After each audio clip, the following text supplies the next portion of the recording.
7h, 9h, Europe 1 matin.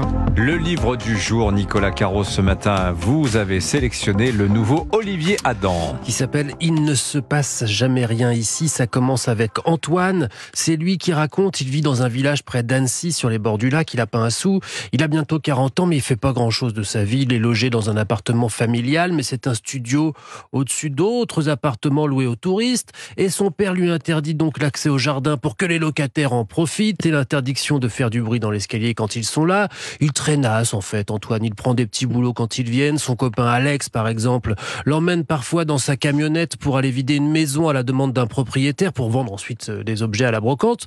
Mais la plupart du temps, il est au café des sports à se maudire en pensant à son fils dont il n'a pas la garde. Faut dire qu'il a trompé Marlène, la mère, quand elle était enceinte avec Fanny, son amour de jeunesse impossible. Et alors, ce livre, c'est du pur Olivier Adam. Ah bah oui, il y a cette ambiance même un peu brumeuse au premier chapitre. Deuxième chapitre, cette fois, c'est Alex qui parle. On lui a volé sa camionnette, justement. Peut-être est-ce Antoine, se dit-il. Il a les clés. Mais il ne lui en prêterait pas sans l'en avertir quand même. Et de toute façon, le titre nous a prévenu, il ne se passe jamais rien ici. Bon, j'imagine qu'il va quand même s'en passer plus que prévu. Évidemment, il va surtout se passer qu'on repêche le corps d'une femme dans le lac quand même. Ça se complique. Ah oui, et qui est le coupable idéal? Antoine. Je vous dis pas pourquoi. On suit l'affaire, mais les points de vue tournent. Les témoignages s'accumulent avec à chaque fois un mode de narration différent. On a eu Antoine qui reviendra, puis Alex, puis Marlène, puis un type surnommé Sushiman, puis Lucas, le nouveau compagnon de Marlène. Bref, je vous les fais pas tous parce qu'il y en a une douzaine quand même. Mais ça tient et ça donne un vrai rythme au roman. C'est pas un thriller, pas vraiment non plus un roman à suspense,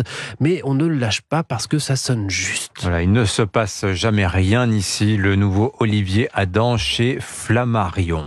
Merci Nicolas. Pardon, oui, vous vouliez ajouter, il y a un festival littéraire à Marseille qui démarre ce jour. Il s'appelle Oh les beaux jours, comme le titre de la pièce de Beckett. Ça commence aujourd'hui, c'est jusqu'à dimanche. Des rencontres, des signatures. C'est un très beau festival. Il y aura le Goncourt, Jean-Baptiste Andréa, Hervé Letellier, ancien Goncourt, Leïla Slimani, ancien Goncourt, Cécile Coulon, Daniel Pénac. Bref, il y en a plein. Bon. Dis donc, quel tablé. Mais vous n'y serez pas, malheureusement. Je ne peux pas être partout. Ouais, exactement. Il est là tous les matins. Les sorties ciné de la semaine, ça se passe dans le sud aussi. Laurie Cholévac, sortie cannoise. On commence avec cette mise en route pour le désert. C'est le nouveau Mad Max. Eh oui, Furiosa, une saga Mad Max, 5e opus quand même de la saga, toujours réalisée par George Miller, présenté la semaine dernière hors compétition au Festival de Cannes, où il a reçu une standing ovation de 7 minutes quand même. Alors Furiosa, c'est le nom du personnage qui était interprété par Charlize Theron dans le précédent film de la saga, Fury Road, et qui volait d'ailleurs la vedette à Max. Elle est cette fois-ci jouée par Anya Taylor-Joy, qu'on a vu dans la série Le Jeu de la Dame, puisque le film c'est un préquel. En fait, ça revient sur l'enfance de ce personnage et ça nous plonge au cœur des origines de Furiosa, enlevée lorsqu'elle était enfant par une horde de motards du désert. Il m'a pris mon enfance, ma mère. Je veux qu'on me les rende. Je veux qu'on me les rende. Il n'y a aucun espoir. Si tu le trouves, il est à moi.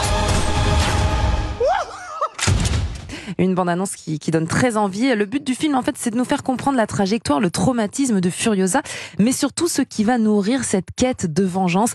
Et c'est fou parce que c'est une saga culte qui dure depuis 45 ans, initiée par Mel Gibson. Et bien, ça Mad Max marche toujours aussi bien. Bah oui, ouais, il est joué par Chris Hemsworth. Il faut souligner le fait qu'avec Furiosa, George Miller continue de révolutionner le genre du cinéma d'action. Il y a quand même une cascade de 15 minutes qui a nécessité 78 jours de tournage. Oh là là, juste pour la cascade. Juste ça. Bon, Ah oui. impressionnant. Donc Furiosa à voir ce jour pour les amateurs d'action. Autrement, le nouveau Christophe Honoré. Un projet singulier, Marcello Mio, qui rend hommage au grand Marcello Mastroianni, bien sûr, disparu en 96, qui était présenté d'ailleurs hier soir au Festival de Cannes. Donc il est sorti simultanément dans toutes les salles de cinéma. Au casting, Chiara Mastroianni et Catherine Deneuve dans leur propre rôle, puisqu'en fait, l'histoire raconte celle de Chiara. Elle est actrice, c'est la fille de Marcello Mastroianni.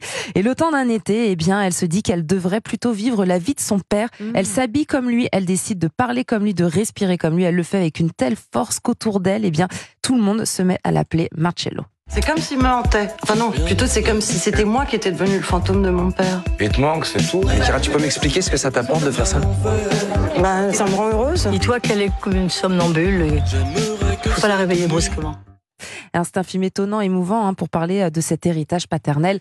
encombrant, faut le dire. Voilà, effectivement, Marcello Mio, donc le nouveau Christophe Honoré, et Furiosa.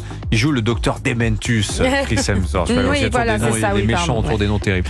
Merci beaucoup, Laurie Choleva, qu'on va retrouver ce week-end sur Europe 1. Samedi, l'émission cinéma sur Europe 1, ça s'appelle Clap, c'est de 19h à 20h. Et pardon, excusez-moi du peu, samedi, il y aura sur Europe 1, si je vous dis Bodyguard, Robin des Bois, Danse Kevin avec Costner. les loups, Kevin Costner dans Clap. Une samedi. interview. Formidable. Merci beaucoup, Laurie. À samedi. Avec plaisir. Bon réveil à vous.